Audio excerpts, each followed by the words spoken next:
জোর করে মোস্তাফিজের বলে বাউন্ডারি হাঁকানোর দুঃসাহস মানেই বিপদ। আউট হয়ে সেই উপলব্ধি যেন করলেন পাঞ্জাব কিংসের ওপেনার প্রিয়াংশু আর্য।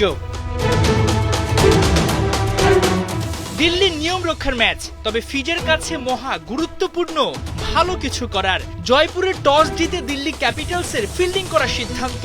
পাওয়ার প্লের দ্বিতীয় ওভারে বোলিংয়ে এলেন মুস্তাফিজ। প্রথম 4 বলের 2টাই করলেন ডট। পঞ্চম বলে পেয়ে গেলেন প্রথম উইকেটের দেখা, দলকে এনে দিলেন ব্রেক থ্রু। নিজের প্রথম ওভারে 5 রান খরচায় ফিজের খাতায় 1 উইকেট।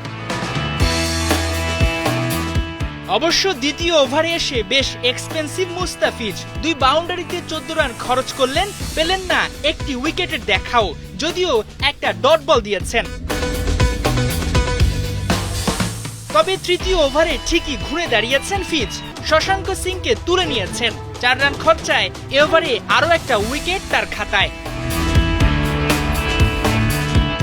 স্পেলের সবশেষ ওভারেও মুস্তা অনন্য। পাঞ্জাব কিংসের 20তম ওভারে প্রথম বলে 1 রান, এর পরেরটাতে এলো ডট। তারপরেই তুলে নিলেন প্রোটিয়া অলরাউন্ডার মার্কো ইয়ানসেনকে।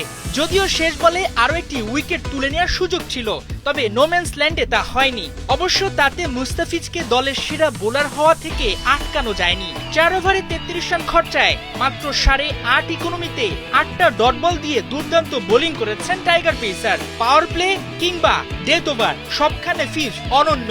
চলতি সিজনে নিজের শেষ ম্যাচটাতে 3 উইকেট তুলে ফিজ যেন বোঝাতে চাইলেন কেন আইপিএলে তাকে দরকার। হাসান সজীব, 71।